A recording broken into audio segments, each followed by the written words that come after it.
ಆಕಾಶವಾಣಿ ಪ್ರದೇಶ ಸಮಾಚಾರ ಓದುತ್ತಿರುವವರು ಚೇತನ್ ಸಿವಿ. ಮುಖ್ಯಾಂಶಗಳು: ತಮಿಳುನಾಡಿಗೆ ಕಾವೇರಿ ನೀರು ಬಿಡಲು ಸಿಡಬ್ಲ್ಯೂಆರ್ಸಿ ಆದೇಶ, ಮಂಡ್ಯದಲ್ಲಿ ರೈತರಿಂದ ರಸ್ತೆ ತಡೆ ನಡೆಸಿ ಪ್ರತಿಭಟನೆ. ಕಾವೇರಿ ವಿಚಾರದಲ್ಲಿ ರಾಜ್ಯದ ಹಿತಾಸಕ್ತಿ ಕಾಪಾಡಲು ಸರ್ಕಾರ ವಿಫಲ, ಸರ್ವಪಕ್ಷ ಸಭೆ ಕರೆಯಲು ಬಿಜೆಪಿ ಆಗ್ರಹ. ಇಂದು ರಾತ್ರಿಯೊಳಗೆ ಸಚಿವ ಸಂಪುಟ ವಿಸ್ತರಣೆ ಕುರಿತು ಅಂತಿಮ ನಿರ್ಧಾರ, ಮಾಜಿ ಮುಖ್ಯಮಂತ್ರಿ ಸಿದ್ದರಾಮಯ್ಯ ಸ್ಪಷ್ಟನೆ. ಕೆಪಿಎಸ್ಸಿ ಅಕ್ರಮ ಕುರಿತು ನಿಷ್ಪಕ್ಷಪಾತ ತನಿಖೆಗೆ ಸರ್ಕಾರ ಬದ್ಧ, ಗೃಹ ಸಚಿವ ಪ್ರಿಯಾಂಕ್ ಖರ್ಗೆ. ಆಗಸ್ಟ್ 13ರಿಂದ 10 ದಿನಗಳ ಕಾಲ ವಿಧಾನಮಂಡಲ ವಿಶೇಷ ಅಧಿವೇಶನ.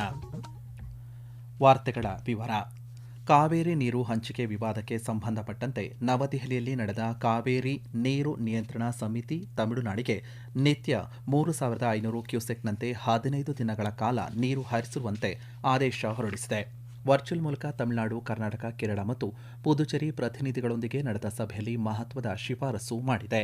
ಪ್ರತಿದಿನ 3,500 ಕ್ಯೂಸೆಕ್ನಂತೆ 15 ದಿನಗಳ ಕಾಲ ಒಟ್ಟು 4 ಟಿಎಂಸಿಗಳಷ್ಟು ನೀರು ಹರಿಸುವಂತೆ ಸಿಡಬ್ಲ್ಯೂಆರ್ಸಿ ನೀಡಿದ ಆದೇಶಕ್ಕೆ ರಾಜ್ಯ ಸರ್ಕಾರ ಆಕ್ಷೇಪ ವ್ಯಕ್ತಪಡಿಸಿದೆ.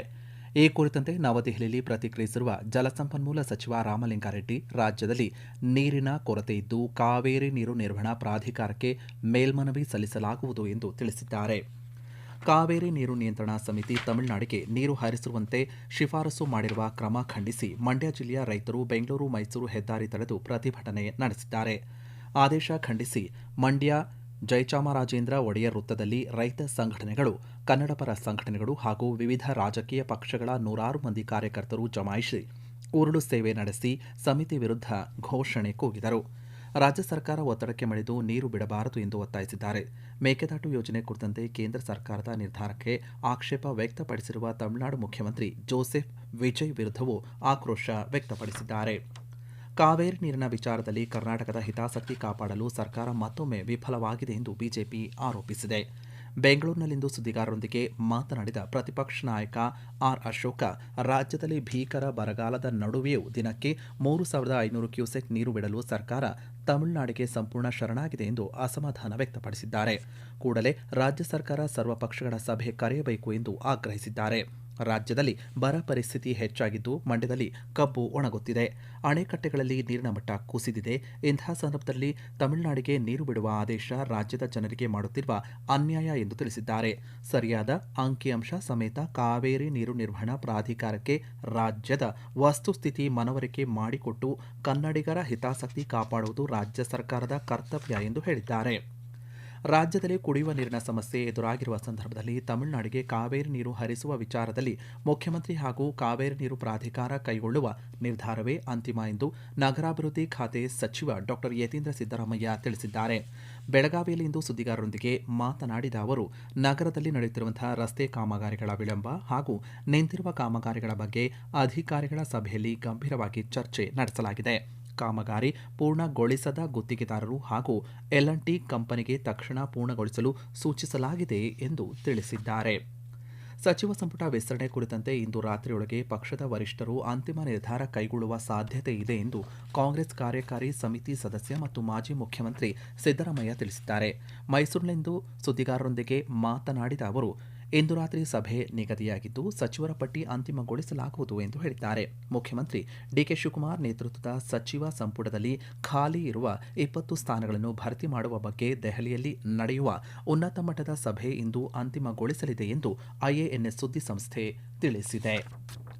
ಕರ್ನಾಟಕ ಲೋಕಸೇವಾ ಆಯೋಗದಲ್ಲಿ ಸಾರ್ವಜನಿಕ ಪರೀಕ್ಷೆ ಹಾಗೂ ನೇಮಕಾತಿ ಪ್ರಕ್ರಿಯೆಯಲ್ಲಿ ಅಕ್ರಮಗಳು ನಡೆದಿರುವ ಆರೋಪಗಳ ಕುರಿತು ದಾಖಲಾಗಿರುವ 2 ಪ್ರಕರಣಗಳ ತನಿಖೆಯನ್ನು ಅಪರಾಧ ತನಿಖಾ ಇಲಾಖೆಗೆ ವರ್ಗಾಯಿಸಲಾಗಿದೆ ಎಂದು ಗೃಹ ಸಚಿವ ಪ್ರಿಯಾಂಕ್ ಖರ್ಗೆ ತಿಳಿಸಿದ್ದಾರೆ. 2 ಪ್ರಕರಣಗಳ ಕುರಿತು ನ್ಯಾಯಸಮ್ಮತ, ನಿಷ್ಪಕ್ಷಪಾತ ಮತ್ತು ಸಮಗ್ರ ತನಿಖೆ ನಡೆಸುವ ಉದ್ದೇಶದಿಂದ ಈ ಕ್ರಮ ಕೈಗೊಳ್ಳಲಾಗಿದೆ ಎಂದು ಹೇಳಿದ್ದಾರೆ. ಸಾರ್ವಜನಿಕ ನೇಮಕಾತಿ ಪ್ರಕ್ರಿಯೆಯ ಪಾವಿತ್ರ್ಯ, ವಿಶ್ವಾಸಾರ್ಹತೆ ಮತ್ತು ಪಾರದರ್ಶಕತೆಯನ್ನು ಕಾಪಾಡುವುದು ರಾಜ್ಯ ಸರ್ಕಾರದ ಅಚಲ ಬದ್ಧತೆಯಾಗಿದೆ ಎಂದು ಸ್ಪಷ್ಟಪಡಿಸಿದ್ದಾರೆ. ವಿಧಾನಮಂಡಲದ ಅಧಿವೇಶನ ಆಗಸ್ಟ್ 13ರಿಂದ ಆರಂಭಗೊಳ್ಳಲಿದೆ. ಈ ಕುರಿತಂತೆ ರಾಜ್ಯಪಾಲ ಥಾವರ್ಚಂದ್ ಗೆಹ್ಲೋಟ್ ಆದೇಶ ಹೊರಡಿಸಿದ್ದಾರೆ. ಆಗಸ್ಟ್ 13ರಿಂದ 27ರವರೆಗೆ ಒಟ್ಟು 10 ದಿನಗಳ ಕಾಲ ವಿಧಾನಸಭೆ ಹಾಗೂ ವಿಧಾನ ಪರಿಷತ್ ಕಲಾಪ ನಡೆಯಲಿದೆ. ಮುಖ್ಯಮಂತ್ರಿಯಾಗಿ ಡಿಕೆ ಶಿವಕುಮಾರ್ ಅಧಿಕಾರ ಸ್ವೀಕರಿಸಿದ ಬಳಿಕ ನಡೆಯುವ ಮೊದಲ ಅಧಿವೇಶನ ಇದಾಗಿದೆ. ಈ ಬಾರಿಯ ಅಧಿವೇಶನದಲ್ಲಿ ಕಾವೇರಿ ಜಲವಿವಾದ, ಕೆಪಿಎಸ್ಸಿ ಹಗರಣ, ಬಿಡದಿ ಟೌನ್ಶಿಪ್ ಕುರಿತಂತೆ ಪ್ರಮುಖವಾಗಿ ಚರ್ಚೆ ನಡೆಯಲಿದೆ. ಪ್ರದೇಶ ಸಮಾಚಾರ ಕೇಳುತ್ತಿದ್ದೀರಿ. ನಮ್ಮ ಎಲ್ಲಾ ರಾಷ್ಟ್ರೀಯ ವಾರ್ತೆಗಳು ಹಾಗೂ ಪ್ರದೇಶ ಸಮಾಚಾರ ಈಗ ಆಕಾಶವಾಣಿ ನ್ಯೂಸ್ ಕನ್ನಡ ಯೂಟ್ಯೂಬ್ ಚಾನೆಲ್ನಲ್ಲಿ ಲಭ್ಯ. ನಮ್ಮ ಎಕ್ಸ್ ಖಾತೆ ಮತ್ತು ಇನ್ಸ್ಟಾಗ್ರಾಂ ಖಾತೆ ಆಕಾಶವಾಣಿ ನ್ಯೂಸ್ ಕನ್ನಡ. ಹೆಚ್ಚಿನ ಮಾಹಿತಿಗಾಗಿ ನಮ್ಮ ಫೇಸ್ಬುಕ್ ಖಾತೆ AIR ಕನ್ನಡ ನ್ಯೂಸ್ ಅನುಸರಿಸಿ. ಮಾಹಿತಿಯ ಹೂರಣ ವಾರದ ಕಾರ್ಯಕ್ರಮ ಪ್ರಚಲಿತ ವಿದ್ಯಮಾನ ಪ್ರತಿ ಬುಧವಾರ 9:15ಕ್ಕೆ.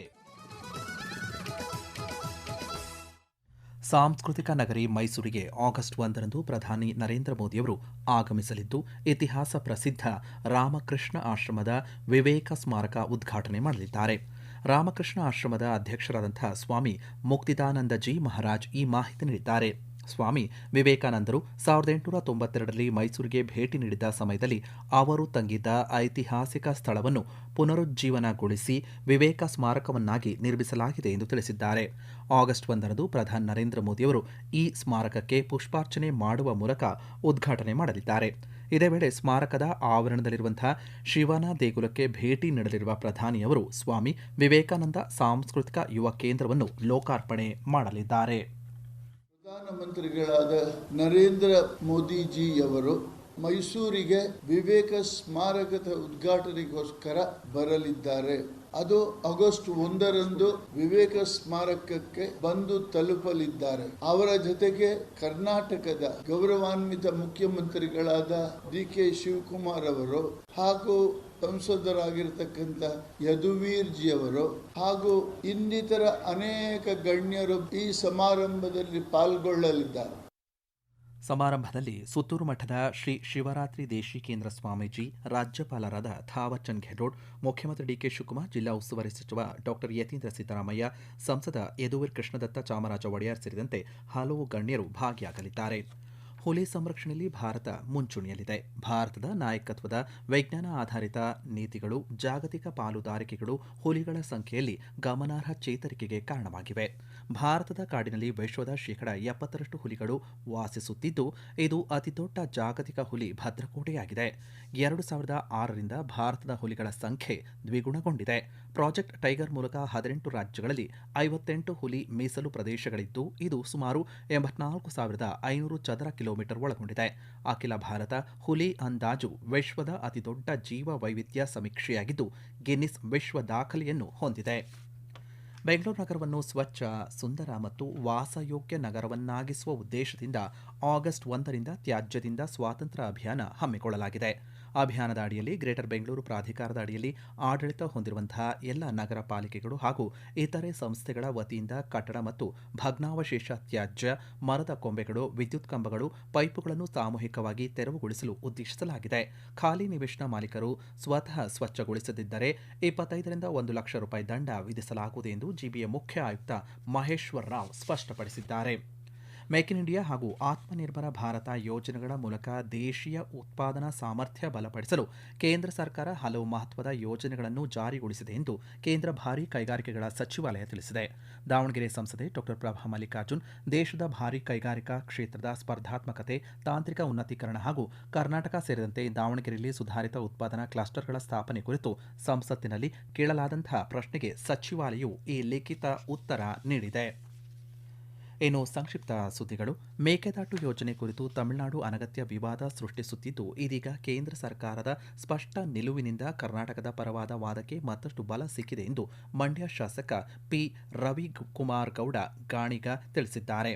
ಬೆಂಗಳೂರು ಗ್ರಾಮಾಂತರ ಜಿಲ್ಲೆಯಲ್ಲಿ ಜುಲೈ ತಿಂಗಳ ಅಂತ್ಯದೊಳಗೆ ಪಡಿತರ ಚೀಟಿದಾರರಿಗೆ ಪಡಿತರ ಅಕ್ಕಿ, ಧಾನ್ಯ ವಿತರಣಾ ಪ್ರಕ್ರಿಯೆಯನ್ನು ಮುಕ್ತಾಯಗೊಳಿಸಬೇಕಾಗಿರುವುದರಿಂದ ಎಲ್ಲಾ ನ್ಯಾಯಬೆಲೆ ಅಂಗಡಿಗಳು ಇದೇ 31ರವರೆಗೆ ಪ್ರತಿದಿನ ಬೆಳಗ್ಗೆ 6 ಗಂಟೆಯಿಂದ ರಾತ್ರಿ 10 ಗಂಟೆಯವರೆಗೆ ತೆರೆದಿರಬೇಕೆಂದು ಆಹಾರ, ನಾಗರಿಕ ಸರಬರಾಜು ಮತ್ತು ಗ್ರಾಹಕರ ವ್ಯವಹಾರಗಳ ಇಲಾಖೆ ಸೂಚನೆ ನೀಡಿದೆ.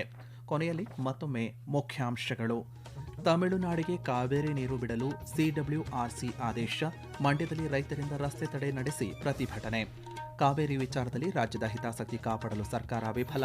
ಸರ್ವಪಕ್ಷ ಸಭೆ ಕರೆಯಲು ಬಿಜೆಪಿ ಆಗ್ರಹ. ಇಂದು ರಾತ್ರಿಯೊಳಗೆ ಸಚಿವ ಸಂಪುಟ ವಿಸ್ತರಣೆ ಕುರಿತು ಅಂತಿಮ ನಿರ್ಧಾರ, ಮಾಜಿ ಮುಖ್ಯಮಂತ್ರಿ ಸಿದ್ದರಾಮಯ್ಯ ಸ್ಪಷ್ಟನೆ.